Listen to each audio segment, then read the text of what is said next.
Hello, we are so excited to be here today. I'm proud to represent Youth 180. One of the things I wanted to kind of start with is a quote that I recently looked up. I'm not a sports fan, so I didn't really know who this was, but true prevention is not waiting for bad things to happen. It's preventing them from happening in the first place. And this is a quote from Dawn McPherson. Like I said, not a sports fan. I am a wife, a mother, grandmother, and love supporting kids and doing all I can to help kids from our community. And we've been happy to be in Hunt County for the last almost 4 years.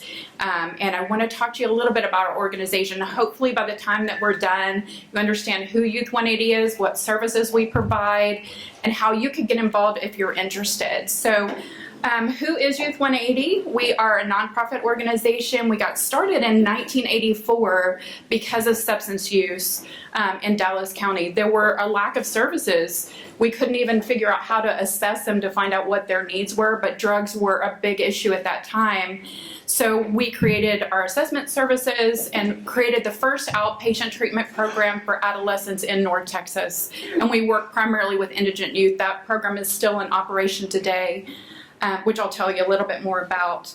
And in the beginning, we were an incubator programs. We would hear from the community and they would talk about what the needs are. We would create a program, spin it back off, and provide it into that community, and many became their own nonprofit organizations.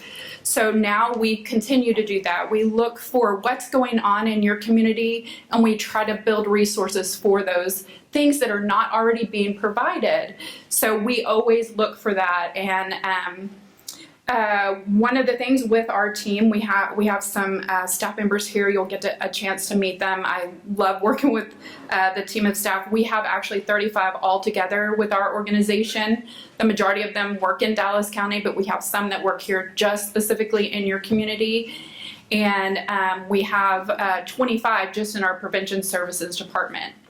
So as far as services that we do provide, we have 3 different components. We have intervention services, which are fee-for-service classes that are provided for students that might have had issues with theft. We created a program specifically because the municipal court were getting a lot of offenses from students for stealing. So we created a program specifically for that. We have one for anger management for kids 10 to 17. Most of those programs, just like what we do in a lot of our services, we incorporate the parents too. So we want to help build protection for those kids by getting their parents involved. So we also have drinking and driving prevention. That's for older adolescents 16 to 24 that have had a DUI or DWI or other type of offense. So those are some of the programs that we have under our fee-for-service. And then under our counseling department, we have outpatient treatment. That's a program I mentioned to you before. Many years ago, when someone needed treatment and before we started our program, they would have to send adolescents to Minnesota to get treatment. Our outpatient treatment program serves kids 13 to 17. Any child from Hunt County can be referred to that organization. We can do an assessment. Money is never an issue. We never want to turn a child away because they can't pay. So we don't want that ever to be a barrier to someone reaching out to us if they're concerned about a child. So in treatment, they do individual, family, and group counseling. We also just last week hired someone brand new that is licensed master social worker, and she's doing family and youth counseling there at our center that is available to anyone in our region. So those are other services available, and prevention is the key of what we're here to talk about today. Something that I love and I believe so strongly in.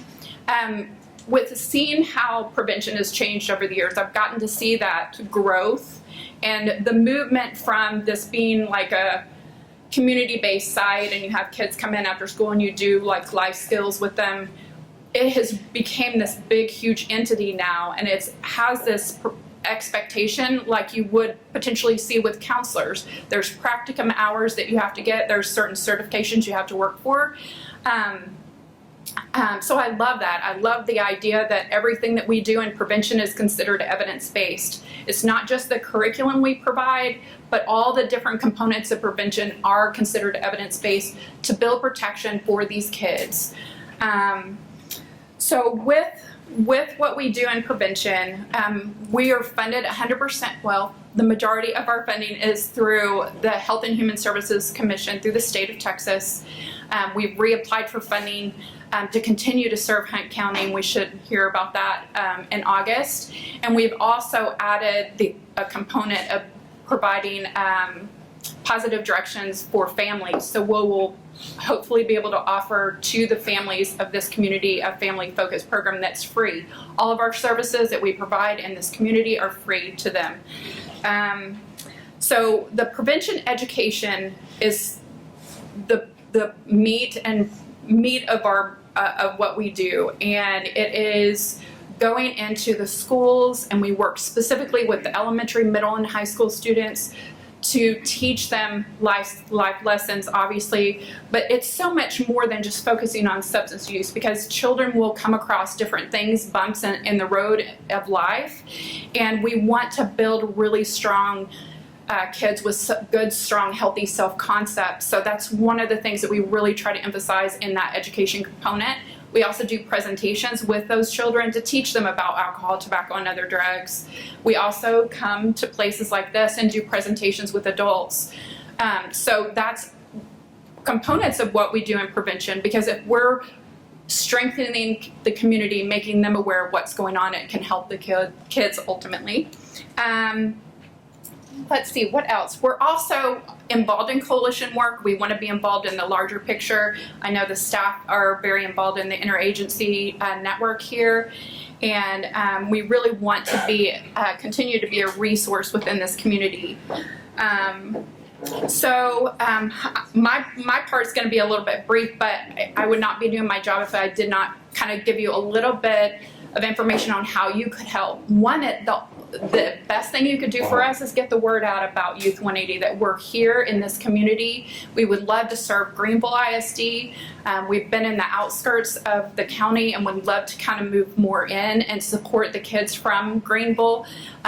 So just let people know, if someone's concerned about their child, have them call our office. Even if we can't serve them or we can't help them, you know, we have connections. We will try to help them get what they need.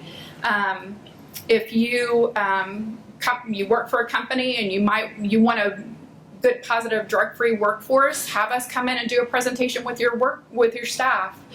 We're open to be able to do that, and you just need to reach out to us and we'll try to accommodate that. One of the things too, once we hear about our funding for next year, which we're super excited about, can't wait to hear. We're going to be looking for a place for the staff to be able to hang out here. We've been really challenged with not having just a location that staff could go sit in and be able to do their work. And you know, they live here. They're, you know, part of this community, and we really want them to be able to stay here when they're not in the school settings and have a place to come and just do some work. And we're also trying to create some care packages, just hygiene products we can bring whenever we're with kids, because we see that need as we go through. So that's pretty much it for me. If you have any questions, anything that you have, I'll be available. Be happy to talk to you. But I want to introduce you to our 3 prevention specialists that work here. We have Cheryl, Lisa, and Coco. All 3 of them are prevention specialists, and we're so excited to have them here to give you a good opportunity to see what it's like when we work with the kids. So thank you.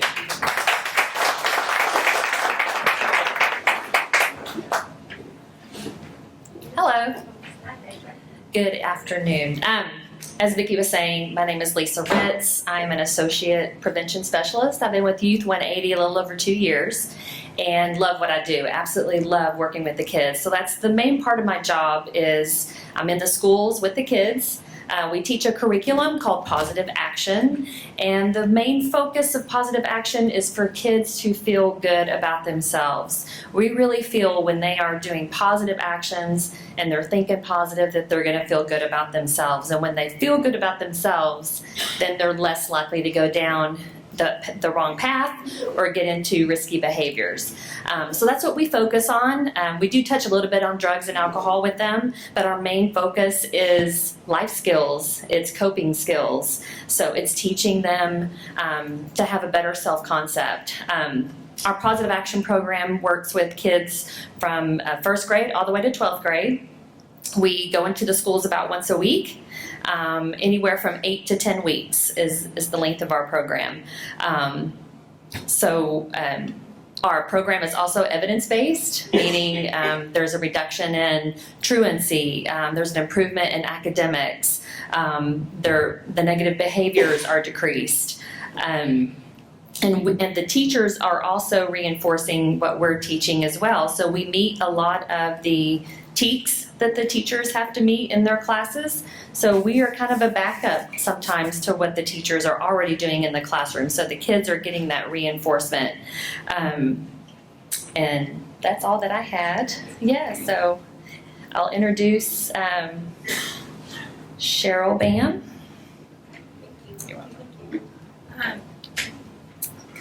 Put my glasses on.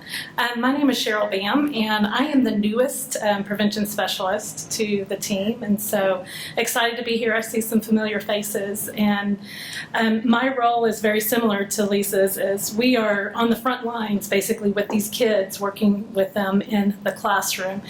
And I just wanted to share with y'all the philosophy. I think every good organization or prevention program has to have kind of a mission or a philosophy, and the philosophy of positive actions, and I may show you the third grade hand motions with it, so y'all, it's okay, you can laugh, it is all right.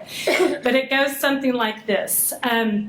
We feel good about ourselves when we think and we do positive actions, and there is a positive way to do everything. Pretty simple, right?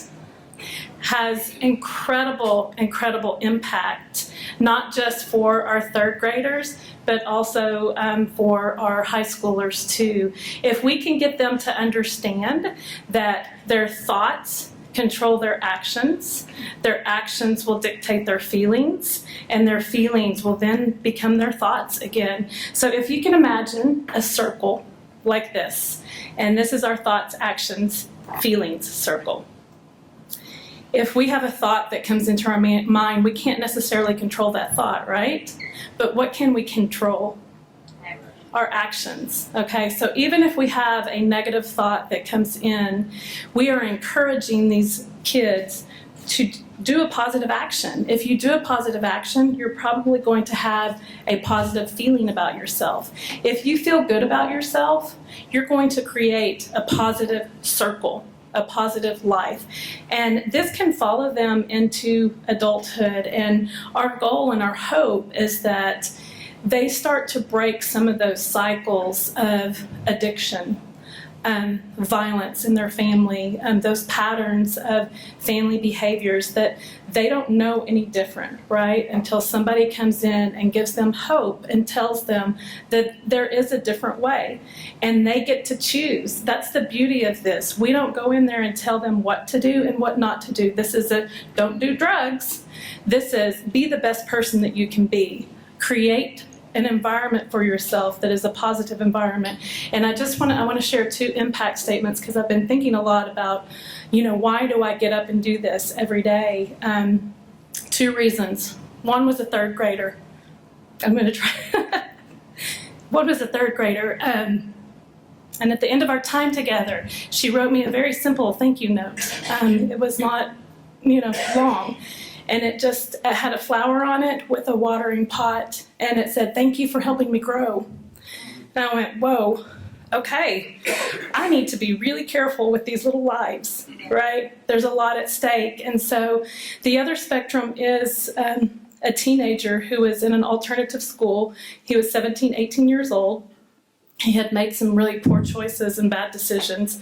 Hadn't had our curriculum. This was the first time he had had positive actions, and we were sharing just family environment. How do you celebrate things in your family? And he told me that when he was 12 years old, his dad bought him his first bottle of Jack Daniels and smoked weed with him. My heart broke. And I just felt like at that moment, Even though he hadn't had this information until he was 17 or 18, he still got it. The look in his eyes that he did not have to continue on that path anymore just was an encouragement to me. And so I want y'all to know that each one of us as prevention specialists, we think of these kids as our own. And when we leave after 10 weeks, there is some separation anxiety that goes on, because we build connections, and we have this philosophy as well that you have to connect before you can correct. And so we don't judge them. We meet them right where they are, and we give them the skills and the tools that they need to lead a productive, healthy life. And so I'm going to turn it over to Ms. Coco Green. Thank you.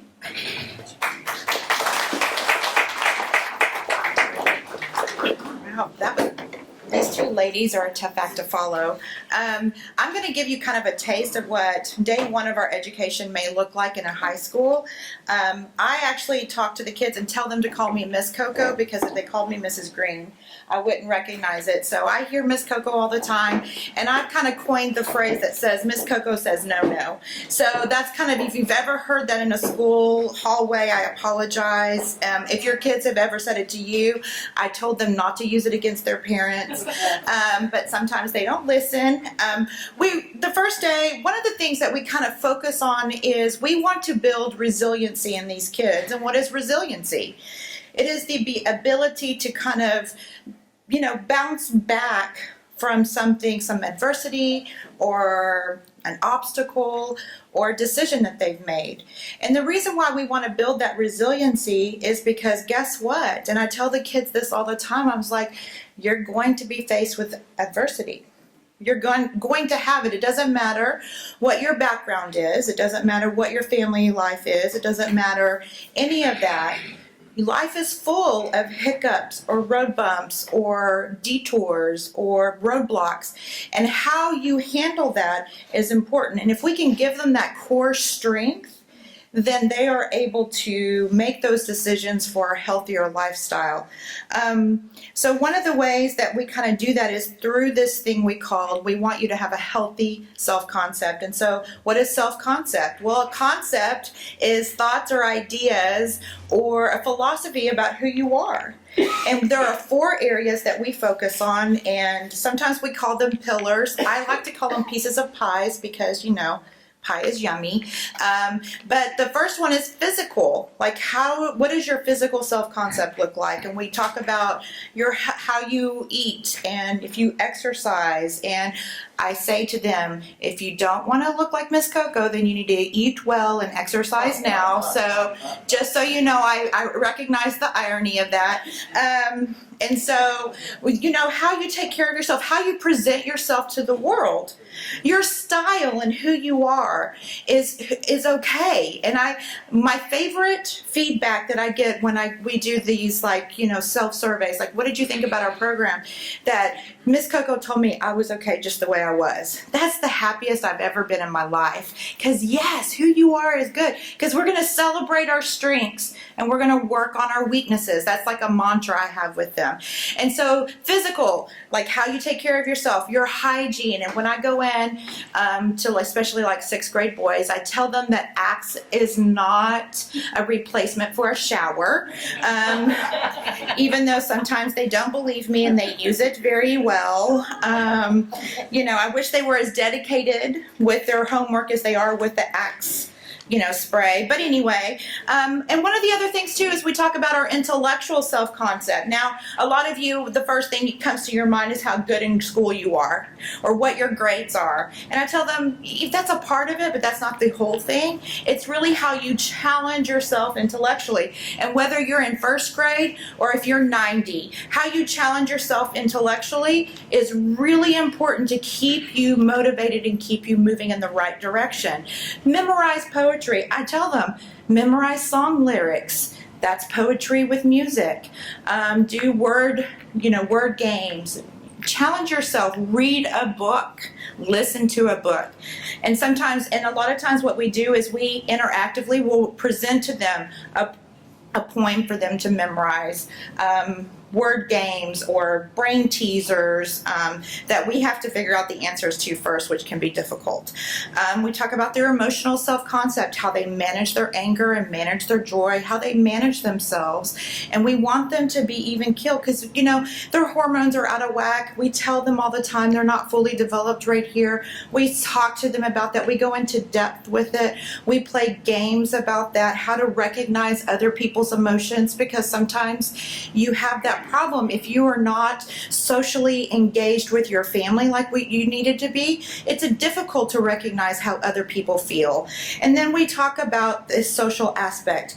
And this is my favorite thing to do. I teach them, this is just like a little thing that I do, but I talk to them about looking people in the eye and shaking their hand, introducing themselves. How are you? How are you doing? And just learning those kind of social graces that is important to learn at any age, but especially at those, you know, growing ages when you're going to get a job interview. How you socially interact with your interviewer is important. So what we do a lot of times, especially one of the quotes that I love to use in that social is that you are the sum total of the 5 people you spend the most time with. So then I make them picture the people they spend time with, and is that how they like to be represented? Are you happy with that? If not, then maybe you need to make some different choices. We tend on the first day, we put physical, intellectual, emotional, and social in the 4 corners of the classroom, and we have them go stand next to the word that they feel the strongest in. And then we ask them, why do you feel strong in this area? And if they're athletes, it's like, because I've got this athlete thing down, you know. And if it's the social, it's because I'm a social butterfly and I have 100,000 followers on Twitter or, you know, Instagram or all of those things that I try to act like I know what they're talking about. And then we challenge them to go stand next to the one that they maybe not feel the strongest, that maybe they have the most work in. And the whole point of that is for them to recognize what they need to do, and they write a letter to themselves. And that's my favorite thing. They write a letter to themselves addressing all those self-concepts. And as we go through the weeks, we kind of focus in on the physical. And we say, hey, when you feel good about yourself physically, you're going to have good positive thinking and things like that. I always tell them that, you know, I always weave a personal story, and we always try to do an activity that kind of brings it and engages these kids and engages them to kind of put it all together. One kid goes, you never just play a game with us, do you, Miss Coco? There's always a point. I was like, you figured me out, kid.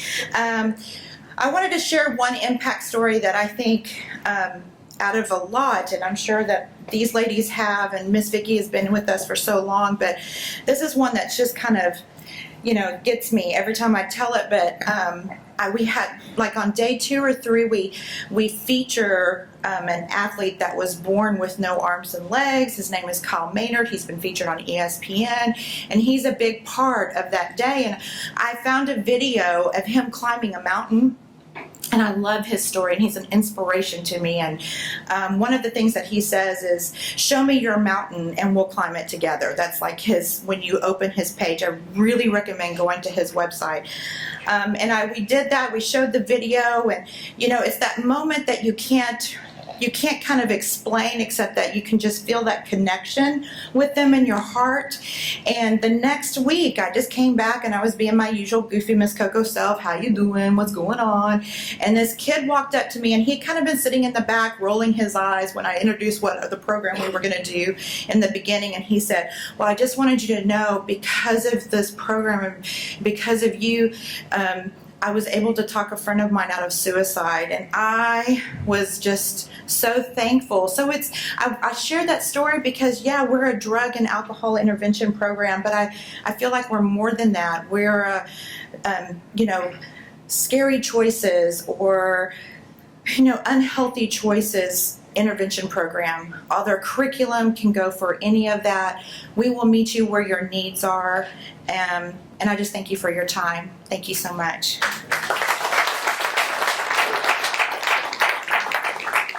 This video has been brought to you by Juice 34.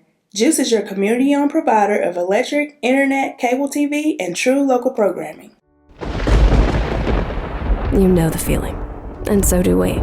That's why Juice takes steps not only to get the lights back on quickly, but to keep them on.